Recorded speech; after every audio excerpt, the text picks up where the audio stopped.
नमो देव्यै महादेव्यै शिवायै सत्तं नमः नमः प्रकृते भद्राय यदा प्रणतास्पतां सर्वं खलविदमेवाहं ज्ञानदस्य सनातनम्। यहाँ उपस्थित सभी पत्रकार बंधुओं को मेरा और मेरे साथियों का संस्थान का सादर नमस्कार प्रणाम। आगामी माघ महीने में दिनांक 18 जनवरी 2026 से 27 जनवरी तक नागपुर की पावन धरा पर अवस्थित चोपड़े लॉन ज्वाला माता मंडल के तत्वावधान में कृष्णार्पण सेवा फाउंडेशन, साकार फाउंडेशन, कर्तव्य फाउंडेशन और ज्वाला माता मंडल इन 4 संस्थाओं के तत्वावधान में अयुत चंडी महायज्ञ और देवी भागवत कथा ज्ञान यज्ञ का आयोजन होने जा रहा है। अयुत चंडी का अर्थ ये होता है जिसमें दुर्गा सप्तशती के 10,000 पाठ होंगे और उसका दशांश अर्थात 1000 सप्तशती के पाठों की आहुति दी जाएगी, जिसमें लगभग 250 से 300 ब्राह्मणों का समावेश होगा जो प्रतिदिन 5 से 6 पाठ करेंगे और एक संपूर्ण पाठ की आहुति भी प्रदान की जाएगी। सुबह 8 बजे से लेकर के 12 बजे तक यज्ञ का आहुति का क्रम होगा।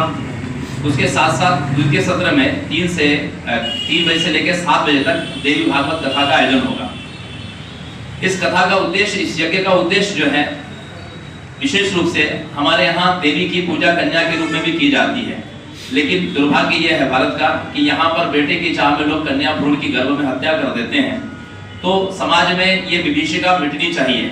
जो हमारी बहन बेटियों के साथ जो दुराचार होता है, ये विभीषिका इस समाज में से मिटनी चाहिए। इस हेतु से और यज्ञ जैसा कि पर्यावरण के लिए, पर्यावरण के संतुलन के लिए अनेक संस्थाओं ने शोध किया, वैज्ञानिकों ने भी शोध किया कि यज्ञ ही एकमात्र ऐसा विकल्प है जिसके द्वारा पर्यावरण संतुलित हो सकता है। तो इसलिए पर्यावरण को संतुलित करने के लिए यज्ञात् भवति पर्जन्यः, यज्ञ से ही वर्षा होती है। और कृषि के लिए वर्षा का कितना महत्व है ये बताने की आवश्यकता नहीं है। तो पर्यावरण, हमारे जो भूमिपुत्र किसान है उनके लिए वर्षा समय पर हो। दूसरा, कन्या भ्रूण हत्या जैसी विभीषिका, इनसे मुक्ति के लिए। और एक विषय महत्वपूर्ण ये भी था कि हमारे नगर की कोई देवी प्रतिष्ठित नहीं है अभी तक। तो जैसा कि सब लोग जानते हैं कि गोराड़ी में महालक्ष्मी जो है, इनकी बड़ी प्रतिष्ठा है। लाखों लोग नवरात्रि में मां का दर्शन करते हैं और वर्तमान समय में यह मंदिर बहुत अच्छी व्यवस्था के साथ में सुसज्जित हो चुका है। साथ साथ में एक और पार्टी पूनापुर स्थित माता जी का एक स्थान है, भवानी माता। ये दोनों प्रतिमाएं जो है ये स्वयंभू हैं। तो हम लोग इन दोनों प्रतिष्ठानों को हमारे नागपुर शहर की नगर देवी के रूप में इस यज्ञ के माध्यम से प्रतिष्ठित करेंगे। बहुत सारे ऐसे लोग हैं जिनको अपनी कुल देवी नहीं पता है, तो उनकी कुल देवी के रूप में इनको संकल्पित भी किया जाएगा। लोग वहां पर उपस्थित होंगे उस यज्ञ में, तो वो उनको संकल्प पूर्वक उनकी कुल देवी इस यज्ञ के माध्यम से प्रदान की जाएगी। आने वाले समय में जिनको नहीं पता है कि हमारी कुल देवी कौन सी है, तो ये महालक्ष्मी चाहे भवानी माता को वो अपनी कुल देवी के रूप में मान्यता रख सकते हैं। इस यज्ञ में 1.25 लाख रुद्राक्षों के 12 ज्योतिर्लिंग निर्माण हो रहे हैं। जो रुद्राक्ष आ रहे हैं ये बाजार से नहीं आ रहे, ये रुद्राक्ष सबसे पहले 12 ज्योतिर्लिंगों में चढ़ाए जा रहे हैं। जो हमारे सोमनाथ आदि, विश्वनाथ आदि जो ज्योतिर्लिंग है, वहां पर भगवान को चढ़ा करके फिर वो रुद्राक्ष एकत्रित किए जा रहे हैं। और यहाँ पर 12 ज्योतिर्लिंगों की प्रतिकृति बनेगी जो रुद्राक्ष से विभूषित होगी।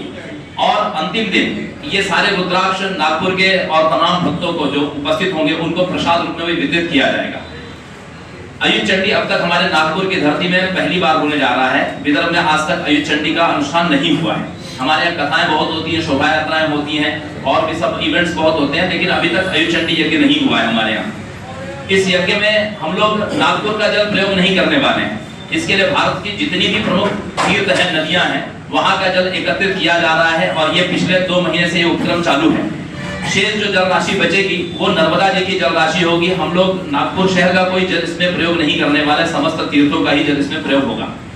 एक और विशेष इसमें यह है कि जो सामग्रियां हैं, जैसे हमारे भारत समेत 51 शक्तिपीठ हैं जहां पर सती के अंग आभूषण गिरे थे। इन देवी के उपासकों को लेकर इन शक्तिपीठों का बड़ा महत्व है।